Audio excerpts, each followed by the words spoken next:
The smartest student I've ever taught failed every class he was in.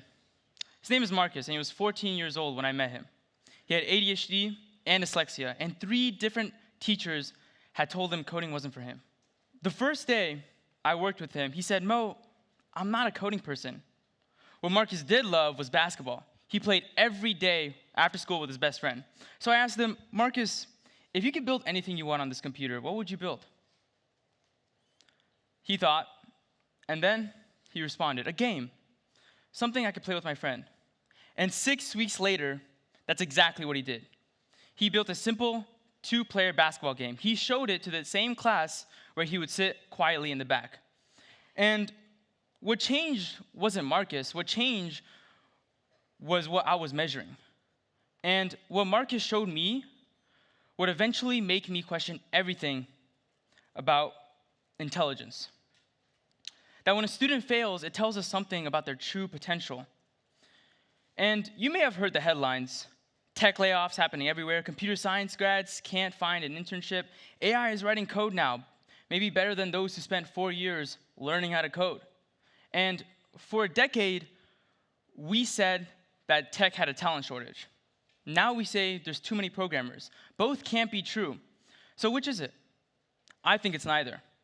See, I don't think we have a numbers problem. I think we have a definition problem. And we decided decades ago what a good at coding meant.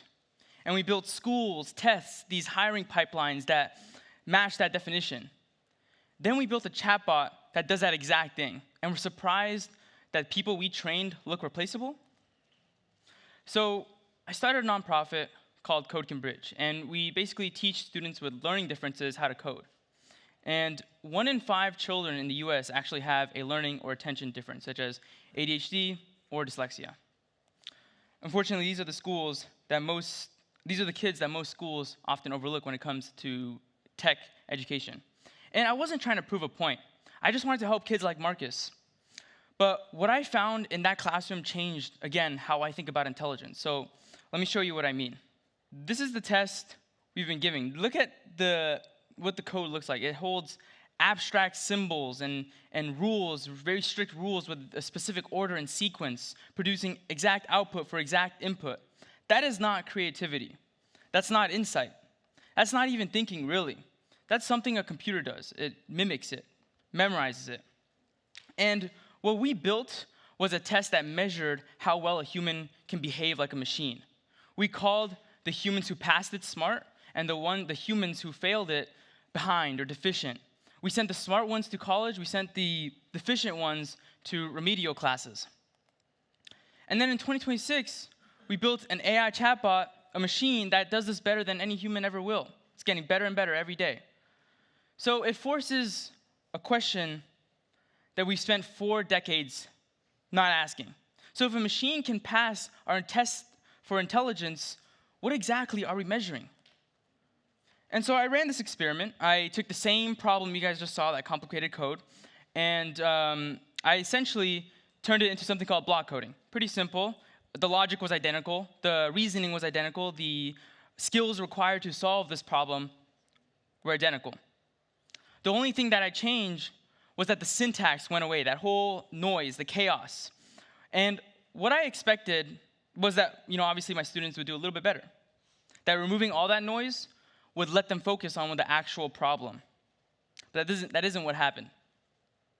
What happened is, it was so unexpected that it made me question everything, again, that I thought about intelligence.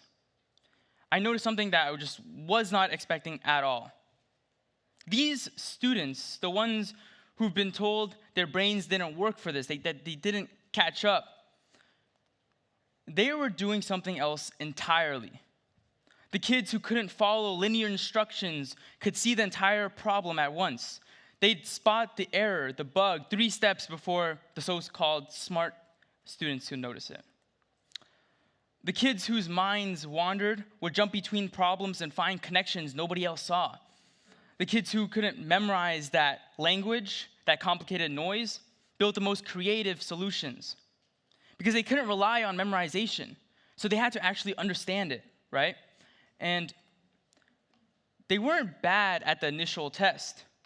they were good at the thing the test was not measuring. That was the realization that broke something open for me. For decades, we called these kids behind or deficient because they couldn't mimic that machine. We called the other kids smart because they could. But what we call intelligence wasn't intelligence. It was the ability to follow instructions a computer could follow. The kids we filtered out weren't behind. They were thinking in a way the test just could not see. And then when the machines, the chatbots arrived, like ChatGPT, Claude, you may have heard Copilot, whatever, every AI that can write that kind of clean, syntactic, rule-following code we used to call talent, it's now here, and it's just getting better. And in 2026, the people who match that old definition of good at coding are watching their jobs get automated, like me, really. I'm a computer science major. But not because they're bad at what they do, but because they do exactly what the machines were always going to be best at. Meanwhile, the kids the ones who can't think in straight lines, the ones whose minds wander and can jump and see whole problems at once, those are the kind of minds that AI can't replicate, because it's not because the AI we built is wrong, but because we built AI from the wrong template. We trained AI on the kind of thinking we taught people to do, that memorization, and we didn't train it on the kind of thinking that we taught people to suppress. So here's the question I want you to leave with. All this time, we told the millions of them, millions of kids, the 1 in 5, that their brains didn't work for technology. But we were wrong. Their brains were the part technology can't replace. So what other gifts have we been calling deficiencies? What other ways of thinking have we filtered out because they didn't match that test of memorization? What if everything we called not smart enough, the daydreamers, the rule breakers, the kids who can't sit still, and the ones who think sideways and creatively, what if they're the ones who are never falling behind?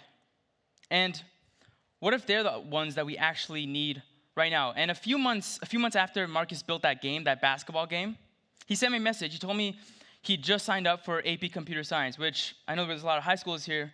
That's one of the most advanced computer science classes you can take in high school. And that's it. That's just the message from the kid who told me he wasn't a code person.